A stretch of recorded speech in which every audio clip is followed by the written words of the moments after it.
తాజా వార్తలను అందించే ప్రెస్ న్యూస్ కి స్వాగతం.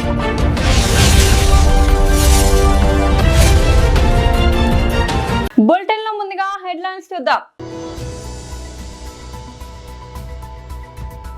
బీజేపీ రాష్ట్ర ఉపాధ్యక్షుడు డాక్టర్ కాసం వెంకటేశ్వర్లు మీడియాతో మాట్లాడుతూ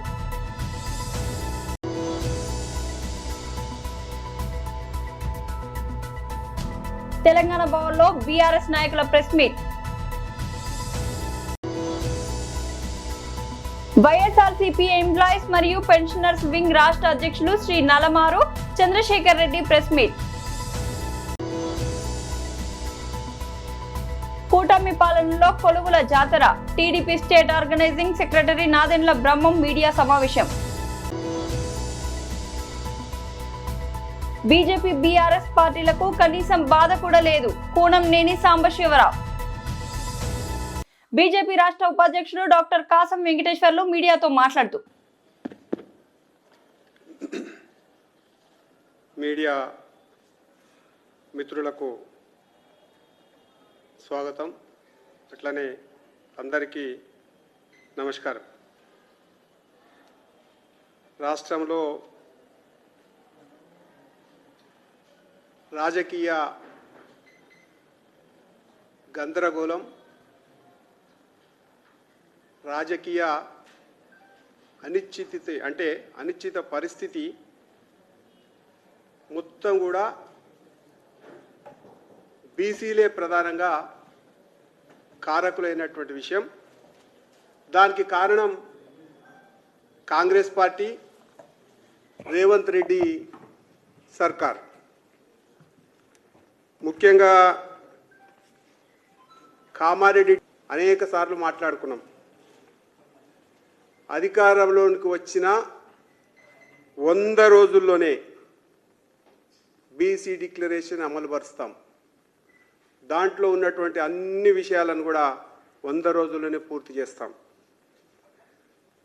అధికారంలోకి వచ్చిన తర్వాత 6 నెలల్లోనే స్థానిక సంస్థల ఎన్నికలలో బీసీలకు 23% నుంచి 42% పెంచి అమలు చేస్తామని చెప్పేసి వాగ్దానం గొప్పగా బీసీలకు ఇచ్చినటువంటి విషయం మనందరూ కూడా విదితమే.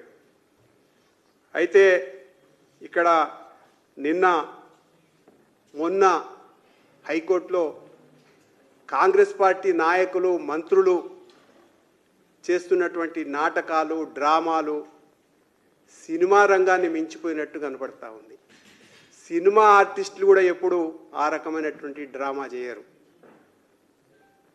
ఒకరోజు కోర్టు వింటాం అంటుంటేనే టపాకాయలు కాల్చుకొని, స్వీట్లు పంచుకొని ఆనంద హర్షం వ్యక్తం చేయడం, ఇక వచ్చింది మేము ఇంప్లిమెంట్ చేస్తున్నాం అని చెప్పేసి గొప్పలు చెప్పుకోవడం వాళ్ళ అపరిపక్వ రాజకీయ పరిపక్వతకు నిదర్శనం. అయితే ఇక్కడ చాలా విషయాలు నిన్న బట్టి విక్రమార్క గారు, పొన్నం ప్రభాకర్ గారు, అదే రకం వాకిటి శ్రీహరి గారు, పిసిసి అధ్యక్షుడు మహేష్ కుమార్ గౌడ్ గారు గోరంతలు కొండంతలు చెప్పుకొని అసహనంతో భారతీయ జనతా పార్టీ పైన విమర్శలు చేయడం ఏదైతుందో ఇది నిజంగా వాళ్ళ విజ్ఞత ఏ పార్టీదో అర్థమవుతా ఉంది. కనీసం చట్టం తెలియని నాయకులు, చట్టం ఏ రకంగా చేయాలనేటువంటి నాయకులు ఇవాళ తెలంగాణ రాజ్యాన్ని ఏలడం ఏదైతుందో ఇది నిజంగా తెలంగాణకు దురదృష్టకరమైనటువంటి విషయం స్పష్టంగా నిన్న తేటతెల్లమైంది. తెలంగాణ భవన్లో బీఆర్ఎస్ నాయకుల ప్రెస్ మీట్. సిద్ధరామయ్య గారిని తీసుకొచ్చి కామారెడ్డిలో బీసీ డిక్లరేషన్ పెట్టి బీసీలకు 42% స్థానిక సంస్థలలో రిజర్వేషన్ ఇస్తామని కాంగ్రెస్ పార్టీ హామీ ఇచ్చింది. ఆ హామీ ఈ రాష్ట్రంలో ఉన్న బీసీలందరూ కూడా ఆశపడ్డారు, రాజకీయంగా మాకు ప్రాధాన్యత దొరుకుతుందని. కానీ రేవంత్ రెడ్డి గారు దురుద్దేశంతో బీసీలు అమాయకులు అనుకొని అరిచేతుల బెల్లం పెట్టి మోచేయితో నాకిచ్చినట్టుగా ఆ హామీ ఇచ్చి దాన్ని అమలు చేయకుండా, అమలు కాదు అనే విషయం వాళ్ళకి తెలిసిండి కూడా చేయాల్సిన పద్ధతిలో చేయకుండా ఇవాళ కోర్టు దాన్ని స్టే చేయడం జరిగింది. కేవలం ఆయన హామీ ఇచ్చి కాంగ్రెస్ పార్టీ డిక్లేర్ చేయంగానే ఈ రాష్ట్రంలో ఉన్న కొంతమంది బడుగు నేతలమని చెప్పుకునే బాడుగ నేతలు పాలాభిషేకం చేశారు, ఇంకేందో కొబ్బరి నీళ్ళతోటి అభిషేకం చేశారు. మరి ఆ బడుగు నేతల తీరు చూస్తే వెనకడికి గ్రామీణ ప్రాంతాలలో బుడిగ జంగాలలో పంజరం పెట్టుకొని షికారుకు పోయేది. ఆ పంజరంలో ఒక షికారు పిట్టెను పెట్టేది. ఆ పిట్టె కీ కూత పెట్టంగానే పిట్టెలన్నీ వస్తే అందులో జొర్రి ఆ పిట్టెలను పట్టించేది ఆ వేటగానికి. అసొంటి బీసీ నేతలు కొంతమంది జమై ఎన్నికల ముందు ఆ రేవంత్ రెడ్డికి కాంగ్రెస్ పార్టీకి వత్తాసు పలికారు. ఓ బీసీ నేతలారా, మీరు ఆనాడు వత్తాసు పలికి ఇవాళ జాతికే అన్యాయం చేసిన దుర్మార్గుల్లాగా మీ జాతి మిమ్మల్ని క్షమించదు అనే విషయాన్ని నేను మనవి చేస్తూ ఉన్నాను. ఇవాళ కాంగ్రెస్ పార్టీ ఆ మాయమాటలు చెప్పి రాష్ట్రంలో అధికారంలోకి వచ్చింది. ముఖ్యమంత్రి గారు ఆ 42% చెప్పి 2 సంవత్సరాలైనా లోకల్ బాడీ ఎన్నికలు పెట్టకుండా ఈ మధ్యనే ఎన్నికలకు పోయి ముందు దాన్ని నిబంధనలకు విరుద్ధంగా ఏదున్నా శాసనాలు అమలు చేసేది ప్రజాప్రతినిధులైతే చట్టాన్ని చేసేది అధికారులు, రాష్ట్రపతి, గవర్నర్. దాన్ని విరుద్ధంగా 42% టెక్నికల్ పాయింట్లన్నీ కూడా గాలికి వదిలి ఒక అగ్రవర్ణాలకు చెందిన ముఖ్యమంత్రి రేవంత్ రెడ్డి గారి దుర్బుద్ధితోటి ఇవాళ బీసీలను మోసం చేయడానికి ఆయన పూనుకొని ఆ చట్టం నిలవదని తెలిసిన అసమర్థులైన బడుగు బలహీన వర్గాల మంత్రులు ఆయన పక్క నుండి నోరు మెదపలేకుండా ఉర్రు. వైఎస్ఆర్సీపీ ఎంప్లాయీస్ మరియు పెన్షనర్స్ వింగ్ రాష్ట్ర అధ్యక్షులు శ్రీ నలమారు చంద్రశేఖర్ రెడ్డి ప్రెస్ మీట్. మరి రావాల్సి ఉందో వాటిని మరి ఇమీడియట్గా ఈరోజు డెసిషన్ తీసుకుని ఇవ్వాలని చెప్పేసి మరి ప్రభుత్వాన్ని నేను ఈ సందర్భంగా తెలియజేస్తా ఉన్నా. అయితే మెయిన్గా ఉద్యోగస్తులకి రావాల్సినటువంటి 4 డిఏలు ఉన్నాయి. పోయిన సంవత్సరం 2, ఈ సంవత్సరం 2, మొత్తం 4 డిఏలలో ఒక్క డిఏ కూడా రిలీజ్ చేయకుండా, ప్రతి క్యాబినెట్లో కూడా ఇస్తారనుకుంటే ఒక్క క్యాబినెట్లో కూడా దాని మాట ఎత్తకుండా ఉట్టి ఎంతసేపు కూడా మరి కార్పొరేట్ సంస్థలకి ఈ ప్రభుత్వము భూములు పందారం పెట్టడం తప్ప వేరేటి ఏమీ కూడా ప్రజలకు లేకపోతే ఉద్యోగస్తులకు పనికొచ్చేటి ఏవి కూడా ప్రభుత్వము చేయకుండా వెళ్తున్నది. అలా కాకుండా ఈరోజు ఖచ్చితంగా మరి ఏదైతే రేపు దీపావళి 20వ తారీఖున రాబోతుందో ఆ సందర్భంగానైనా ఉద్యోగస్తులకు రావాల్సినటువంటి 4 విడతల డిఏని మంజూరు చేయాలని చెప్పేసి, అదేవిధంగా ఏదైతే 12th పిఆర్సీ పెండింగ్ ఉందో 1/7/2023 నుంచి పెండింగ్ ఉంది. మరి దాదాపు 2.5 సంవత్సరములు దాటిపోతూ ఉంది. పిఆర్సీని మరి మీరే మెరుగైన పిఆర్సీ ఇస్తామని చెప్పారు. మరి ఖచ్చితంగా పిఆర్సీని ఇమ్మీడియట్గా అపాయింట్ చేసి, మరి ఏదైతే ఈరోజు మీరు అది కూడా చెప్పి ఉన్నారు, మేము వచ్చిన వెంటనే ఉద్యోగస్తులకి మధ్యంతర భృతిని మంజూరు చేస్తాము అని చెప్పన్నారు. 16 నెలలు దాటిపోతున్నా మరి దాన్ని ఊసేలేదు. మరి పిఆర్సీని ఈరోజు జరిగేటువంటి క్యాబినెట్లో ఆ పిఆర్సీని అపాయింట్ చేసి ఇమీడియట్గా మరి మధ్యంతర భృతిని 30%కి తగ్గకుండా ఉద్యోగస్తులకి పెన్షనర్స్కి మంజూరు చేయాలని చెప్పేసి కూడా నేను ప్రభుత్వానికి తెలియజేస్తూ ఉన్నాను. అదేవిధంగా జీపీఎస్, సిపిఎస్ అనే విధానం మీద మరి సమీక్షించి ఒక మెరుగైనటువంటి విధానాన్ని తీసుకొస్తాము అని అంటే ఉద్యోగస్తులు ఎవరైతే దాదాపు 3 లక్షల పైగా ఉన్నటువంటి సిపిఎస్ ఉద్యోగస్తులంతా కూడా మరి ఓపీఎస్లో ఇస్తారేమో అనేటువంటి ఎదురు చూపులతో ప్రతి క్యాబినెట్లో ఎదురు చూస్తున్నారు. దాని మీద కూడా ఈరోజు ఒక డెసిషన్ తీసుకుని ముందుకు వెళ్ళాలని చెప్పేసి కూడా నేను ప్రభుత్వాన్ని కోరుతా ఉన్నాను. అదేవిధంగా ఉద్యోగస్తులకి రావాల్సినటువంటి ఏవైతే GPF, APGLI, PRC, arrears, leave encashment, retirement benefits అంటే పర్టికులర్గా గ్రాట్యుటీ, ఈఎల్ ఎన్కాష్మెంటు, ఏదైతే పెన్షన్ అమ్ముకుంటారో 40% అది కమ్యుటేషన్ ఆ పెన్షను, ఇవన్నీ కూడా ఏది ఇవ్వకుండా ఈవెన్ ఇంక్లూడింగ్ మెడికల్ రియంబర్స్మెంట్ కూడా ఏది ఇవ్వకుండా కూటమి పాలనలో కొలువుల జాతర TDP state organising secretary Nadendla Brahmam media సమావేశం. ఎలక్ట్రానిక్ మరియు ప్రింట్ మీడియా సోదరులందరూ కూడా ధన్యవాదాలు, కృతజ్ఞతలు తెలియజేసుకుంటూ, ఏదైతే సర్వేపల్లి రాధాకృష్ణ గారు దేశం యొక్క భవిష్యత్తు తరగతి గదుల్లో నిర్మితమవుతుందని చెప్పేసి చెప్పినటువంటి సూక్తిని తెలుగుదేశం పార్టీ స్థాపించిన నాటి నుండి నేటి వరకు కూడా పాటిస్తూ వస్తున్నది. అందులో భాగంగా ఆనాడు చంద్రబాబు నాయుడు గారైనా నేడు లోకేష్ గారైనా సరే ఉపాధ్యాయులకు అత్యధిక ప్రాధాన్యత ఇస్తూ వచ్చారు. భవిష్యత్తు తరాలను ఉపాధ్యాయులే తీర్చిదిద్దుతారు. ఉపాధ్యాయులు తీర్చిదిద్దిన విద్యార్థుల ద్వారానే ఈ యొక్క దేశం నిర్మితమవుతుంది, రాష్ట్రాలు నిర్మితమవుతాయనే ఉద్దేశంతో మరి తెలుగుదేశం పార్టీ అధికారంలోకి వచ్చిన తర్వాత, తెలుగుదేశం పార్టీ పుట్టిన తర్వాత ఈ ఆంధ్రప్రదేశ్ రాష్ట్రంలో 2 లక్షల మంది ఉపాధ్యాయుల పోస్టులు భర్తీ చేసినటువంటి ఏకైక పార్టీ, ఏకైక ప్రభుత్వం తెలుగుదేశం ప్రభుత్వం, తెలుగుదేశం పార్టీ అని చెప్పేసి నేను గర్వంగా చెప్తా ఉన్నాను. అంతేకాకుండా మొన్న ఏదైతే 2019 ఎన్నికల ముందు జగన్మోహన్ రెడ్డి 2 లక్షల ఉపాధ్యాయుల పోస్టులు భర్తీ ఉన్నాయి, నేను అధికారంలో రాగానే జాబ్ క్యాలెండర్ ద్వారా మెగా డిఎస్సి ప్రకటించి భర్తీ చేస్తానని చెప్పేసి ఊరు గ్రామం తిరిగి, గల్లీ తిరిగి మరి నిరుద్యోగులకు, యువతకు చెప్పి అధికారంలోకి వచ్చిన తర్వాత జంబో డిఎస్సి అన్నాడు, మెగా డిఎస్సి అన్నాడు, మినీ డిఎస్సి అన్నాడు.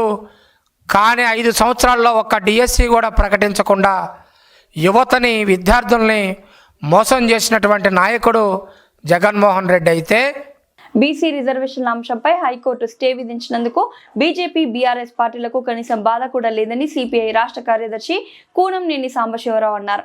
హైదరాబాద్లో నిర్వహించిన మీడియా సమావేశంలో ఆయన మాట్లాడుతూ, బీసీ రిజర్వేషన్ల అంశంపై హైకోర్టు స్టే ఇవ్వడంతో బీజేపీ, బీఆర్ఎస్ నేతలు సంబరాలు చేసుకుంటున్నారని విమర్శించారు. వారి తీరు ప్రభుత్వంపై ద్వేషమా లేక బీసీలపై ప్రేమో లేదో అర్థం కావడం లేదని ఎద్దేవా చేశారు. బీసీ రిజర్వేషన్ల బిల్లుపై అసెంబ్లీలో మద్దతు తెలిసి ఇప్పుడు సన్నాయి నొక్కులు ఎందుకని ప్రశ్నించారు. బీసీ బిల్లుకు తమ పార్టీ మద్దతు తెలిపిందని, కేసులో కూడా ఇంప్లీడ్ అయ్యామని చెప్పారు. బీజేపీ, బీఆర్ఎస్ పార్టీలు ఎందుకు కాలేదని ఆయన నిలదీశారు. రిజర్వేషన్లు 50% దాటొద్దని సుప్రీంకోర్టు తీర్పు ఉందని, అందుకే 9 షెడ్యూల్లో పెట్టడం ద్వారా తమిళనాడులో ప్రత్యేక పరిస్థితుల్లో అంతకంటే ఎక్కువ రిజర్వేషన్లు అమలు చేశారని చెప్పారు. రాజ్యాంగాన్ని సవరించే అవకాశం కేంద్రానికి ఉన్నప్పటికీ చేయడం లేదని విమర్శించారు. బీసీ రిజర్వేషన్ల అంశం మొత్తం బీజేపీ చేతిలోనే ఉందని ఆయన అన్నారు. బీసీ రిజర్వేషన్ల అంశంలో బీజేపీయే దోషి అని ఆయన వ్యాఖ్యానించారు. ఆ పార్టీకి బీఆర్ఎస్ మద్దతు ఇస్తోందని ఆరోపించారు. రిజర్వేషన్ అంశంపై అవసరమైతే ఢిల్లీలోని జంతర్ మంతర్ వద్ద ధర్నా చేయాలని కూనంనేని సూచించారు. ఈ బిల్లు ఆమోదం పొందితే రిజర్వేషన్ల విషయంలో దేశవ్యాప్తంగా ముందడుగు పడుతుందని అన్నారు. వైఎస్ఆర్ జిల్లా కమలాపురం నియోజకవర్గం వీరపు నాయునుపల్లె మండలంలో వర్షాలతో దెబ్బతిన్న ఉల్లి పంటను పరిశీలించిన వైసీపీ జిల్లా అధ్యక్షులు రవీంద్రనాథరెడ్డి కూటమి ప్రభుత్వంపై ఫైర్. ఈ దగుల్బాదీ ప్రభుత్వంలో రైతుల పరిస్థితి అగమ్యగోచరంగా మారింది. ఏ పంటకు గిట్టుబాటు ధర లేదు. వైసీపీ కంటే ఎక్కువగా రైతులను ఆదుకుంటామని ఎన్నికల ముందు చెప్పి అధికారంలోకి వచ్చాక మోసం చేసింది. అన్నదాత సుఖీభావ పేరుతో రైతులు ఆదుకుంటామని చెప్పి కేవలం 5,000తో సరిపెట్టింది. అందులోనూ 40% రైతులకు కోత పెట్టారు. రైతులకు గిట్టుబాటు ధర కల్పించాలని అడుగుతున్నా పట్టించుకునే పరిస్థితి లేదు. ఉల్లి పంట నష్టం కింద రైతులకు 50,000 ఇస్తామని కేవలం కర్నూలు జిల్లా రైతులకు మాత్రమే పరిమితం చేశారు. అక్కడ కూడా ఇచ్చిన దాఖలు లేవు. జిల్లా రైతులు నష్టపోయినా పరిహారం ఇవ్వకుండా వైఎస్ఆర్ జిల్లా అని వివక్ష చూపుతున్నారు. ఇంతటి పనికిమాలిన ప్రభుత్వాన్ని గతంలో ఎప్పుడు చూడలేదు. అదే వైసీపీ ప్రభుత్వం హయాంలో ఉల్లి పంటకు కుళ్ళిపోతే ఎకరాకు 6,000 ఇచ్చి ఆదుకుంది. అది కూడా 20 రోజుల్లోనే ఇచ్చింది. కూటమి ప్రభుత్వంలో మాత్రం రైతులు ప్రతిపక్షాలు ఉద్యమిస్తున్నా ఉలుకు పలుకు లేదు. ఈ ప్రభుత్వం హయాంలో ఏ పంటకు గిట్టుబాటు ధర లేదు. ఈ ప్రభుత్వ నిర్లక్ష్యం కారణంగా రైతులు అప్పుల పాలయ్యే పరిస్థితి దాపురించింది. రైతులను ఆదుకునే వరకు వైసీపీ పోరాడుతుంది. ఉల్లి రైతులను ఆదుకోవాలని రేపు కలెక్టర్ని కలిసి వివరిస్తాం. కర్నూలు జిల్లా ఉల్లి రైతుల మాదిరిగానే కడప జిల్లా ఉల్లి రైతులను ఆదుకునేందుకు 50,000 రూపాయలు కోరుతాం. రైతులకు న్యాయం జరిగే వరకు వైసీపీ పోరాడుతుంది. కూటమి ప్రభుత్వాన్ని తొందరలోనే బంగాళాఖాతంలో కలుపుతాం. దాదాపు 60% మాత్రమే ఇచ్చి 40% రైతులకు ఇవ్వని పరిస్థితి మనం చూస్తున్నాం. 5,000 రూపాయలు మాత్రమే ఇచ్చి ఎలక్షన్లలో గొప్పగా చెప్పడం జరిగింది. రైతులంతా ఆదుకుంటాం.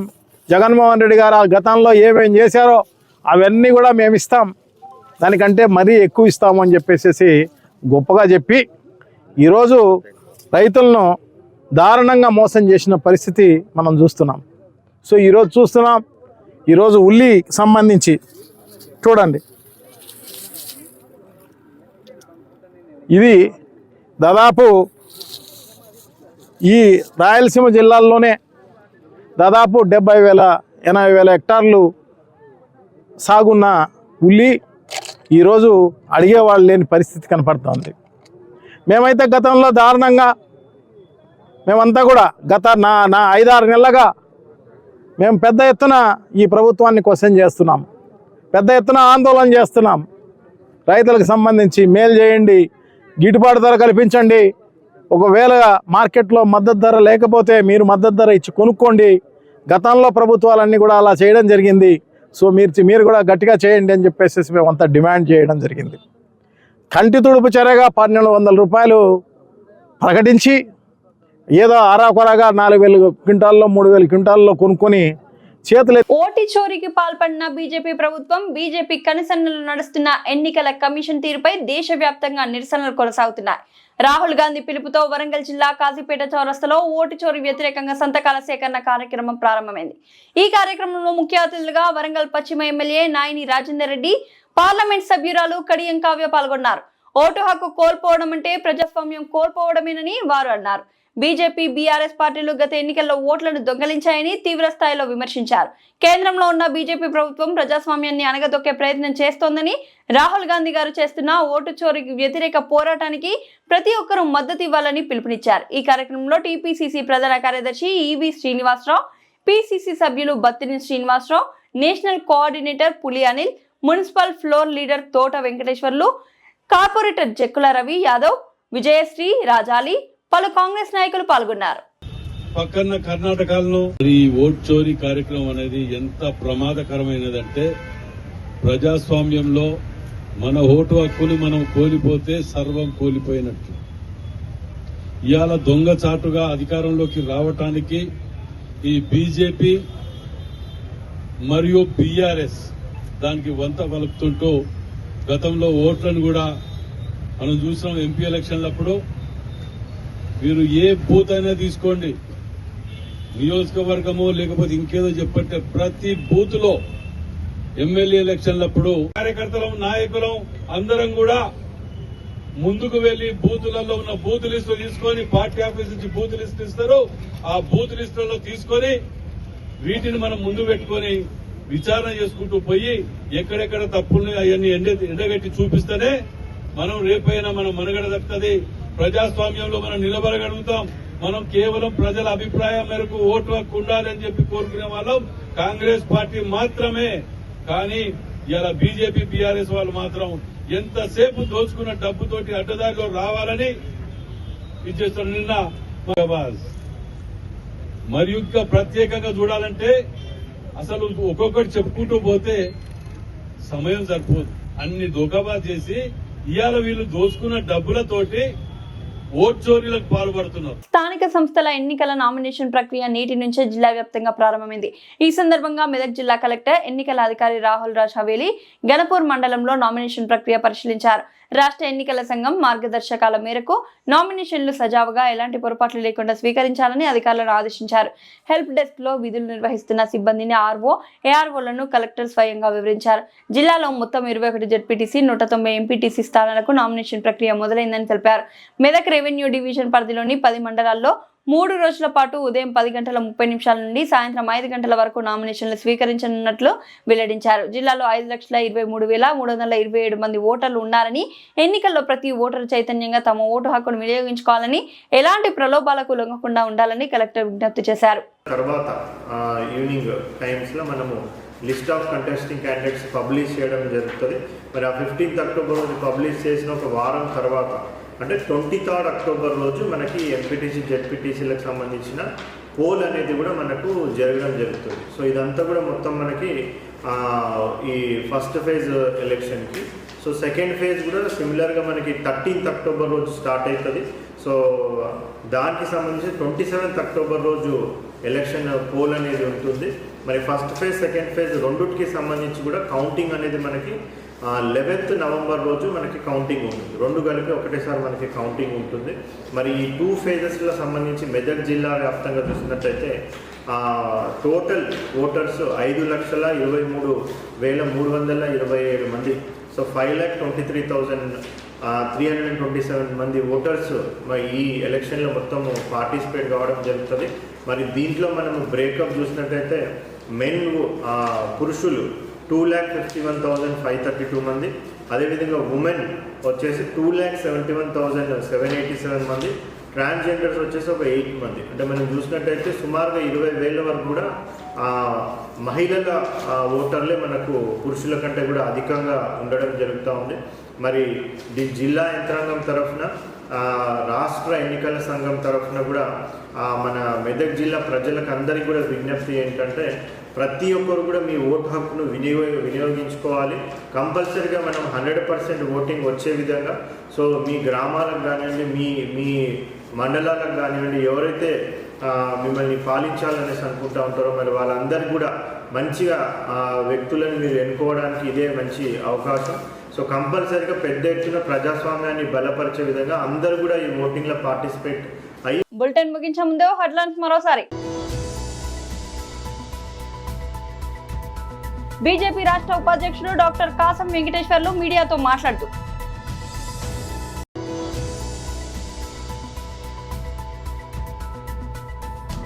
తెలంగాణ భవన్లో బీఆర్ఎస్ నాయకుల ప్రెస్ మీట్. వైఎస్ఆర్సీపీ ఎంప్లాయీస్ మరియు పెన్షనర్స్ వింగ్ రాష్ట్ర అధ్యక్షులు శ్రీ నలమారు చంద్రశేఖర్ రెడ్డి ప్రెస్ మీట్. కూటమి పాలనలో కొలువుల జాతర. TDP state organising secretary Nadendla Brahmam media సమావేశం. బీజేపీ బీఆర్ఎస్ పార్టీలకు కనీసం బాధ కూడా లేదు. కూనంనేని సాంబశివరావు. ఇది ఇవాల్టి బులెటిన్ అప్డేట్స్. మరో బులెటిన్ లో మళ్ళీ కలుద్దాం.